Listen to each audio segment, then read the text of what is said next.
Assalamualaikum warahmatullahi wabarakatuh. Hari ini kita masuk pertemuan pertama mata kuliah komputer dan masyarakat. Pertemuan pertama ini membahas tentang komputer dan masyarakat atau pengantar, ya, artinya berkenalan aja. Ya. Jadi ini kita bahas. Ya. Oke, di sini ada namanya komputer. Ya. Jadi basic dari semuanya adalah komputer. Komputer sudah kamu tahu adalah pasti sebagai perangkat atau alat untuk menyimpan dan mengolah dan mengambil kembali data atau informasi yang diperlukan. Walaupun sekarang penggunaan komputer sebagian besar sudah menggunakan mobile, ya, atau menggunakan handphone atau aplikasi Android yang bisa digunakan di mana-mana. Ya, konsepnya sebenarnya komputer dan mobile dan masyarakat, karena sebagian besar masyarakat di Indonesia atau di dunia sudah menggunakan mobile, ya. Tapi bahasan pertemuan ini kita bahas adalah salah satu adalah bagaimana sih aktivitas kehidupan manusia dengan menggunakan komputer.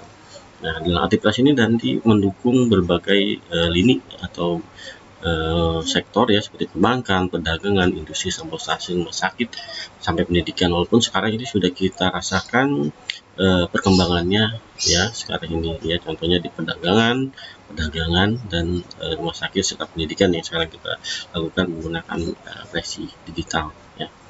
Oke.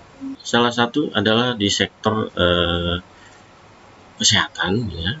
Di sini sudah menggunakan fitur-fitur teknologi digital yang baik seperti listrik, keamanan segala macam, atau risiko manajemen, infrastruktur segala macam menggunakan komputer, ya, atau dari sistem aplikasi misalnya pemesanan atau pendaftaran sampai transaksi pembayaran, rekap medis segala macam itu ada di sini, ya. Artinya di dalam ini bagaimana sih pengelolaan itu dikembangkan, contohnya untuk emergensi, registrasi, kemudian bedah, kemudian di sini apa yang digunakan sudah terintegrasi, contohnya adalah kamera, kemudian akses kontrol, kemudian monitor, ya, kemudian bagaimana evakuasi dan rekap mediknya, ya.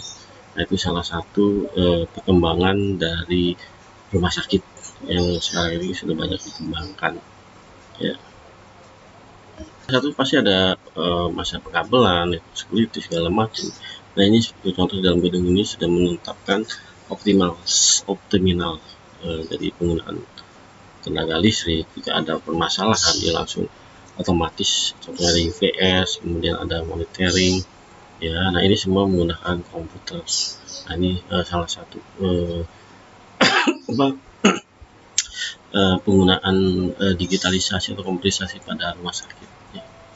Ya, berikutnya perkembangan dalam bidang perbankan atau keuangan, ya, sudah pasti menggunakan teknologi yang cepat, karena makin meningkatnya jumlah penduduk, makin jumlahnya transaksi, maka dipermudah solusinya sekarang menggunakan mobile, ya. Nah, ini salah satunya transaksi menggunakan mobile, yaitu sekarang atau dulu disebut e-wallet, ya. Jadi orang dulu nggak usah pakai menggunakan dompet lagi, cukup menggunakan handphone itu sudah terintegrasi menggunakan sistem, dan di situ bisa terjadi transaksi, ya, menggunakan Fiverr atau apa. Contoh di sini customer belanja, ya.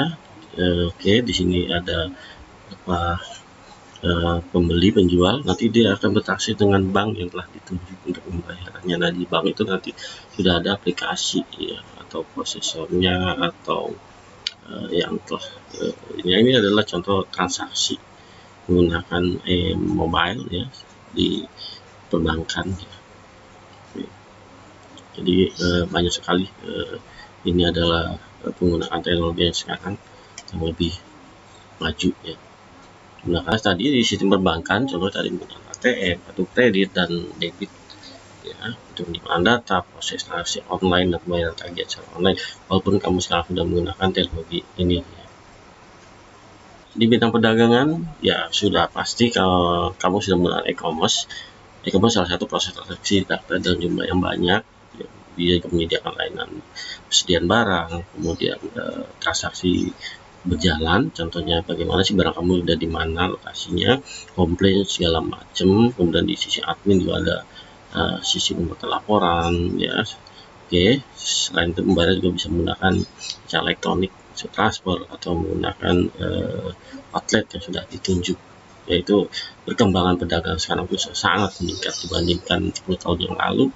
Transaksi sekarang sudah lebih cepat, lebih bagus, lebih aman. Ya, berikutnya dari sisi produksi ya atau industri ya, sudah banyak menggunakan CAM, misalnya komponen manufaktur, bagaimana membuat sebuah produk, yaitu dengan membuat sebuah desain. Dengan desain itu menggunakan aplikasi seperti AutoCAD atau segala macam. Ya, nah untuk memudahkan orang untuk membuat prototype ya sebelum dibentuk komponen yang diinginkan. Ya. Ini salah satu contoh penggunaan aplikasi untuk prototype kinerja sebuah mesin ya, ini mesin 4 silinder ya, menggunakan aplikasi komputer. Nah, ini mempermudah seorang pengembang produk ya untuk mengetahui berapa kinerjanya. Berikutnya juga untuk penggunaan robot ya yang bisa digunakan jarak jauh seperti drone ya sekarang ya, bisa berapa kilometer, bisa 200 kilometer dikendalikan dari satu titik ya. Itu dia kemajuan teknologi. Berikutnya bidang pendidikan ada CBE, Computer Based Education, bagi pembelajaran seperti yang kita gunakan ini, seperti menggunakan Zoom atau model ya, atau menggunakan aplikasi e-commerce yang lain ya, digunakan untuk pembelajaran. Seperti YouTube juga termasuk ya. Jadi di sini menggunakan media, yang pasti menggunakan media komputer dan internet sebagai sarana untuk pengolahan data dan penyimpanan data. Artinya di sini dalam pengolahan pendidikan ini bagaimana sih data disimpan, data pendidik ya, kemudian murid, kemudian membuat materi, ujian segala macam. Nah, itu udah sangat kamu rasakan sekarang ya dalam penggunaan teknologi education ini sekarang ya, pendidikan. Dari segi rekreasi juga sebagai contoh game online atau permainan apa menggunakan sarana komputer.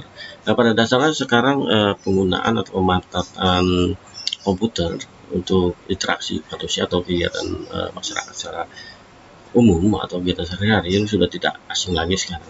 Tinggal bagaimana masyarakat itu menerima atau tidaknya penggunaan aplikasi tersebut yang pasti mempermudah ya. Jadi pada dasarnya kembali juga kepada penggunanya. Memang ada untung ruginya dalam penggunaan teknologi sekarang ya, salah satunya butuh perangkat, butuh sarana komunikasi ya, butuh kejaminan keamanan dan transaksi atau melakukan kesalahan atau apa. Nah, nanti diterapkan juga di film berikutnya bagaimana sih solusinya atau masalah yang dihadapi dalam perkembangan teknologi ini, apakah kita siap atau tidak ya.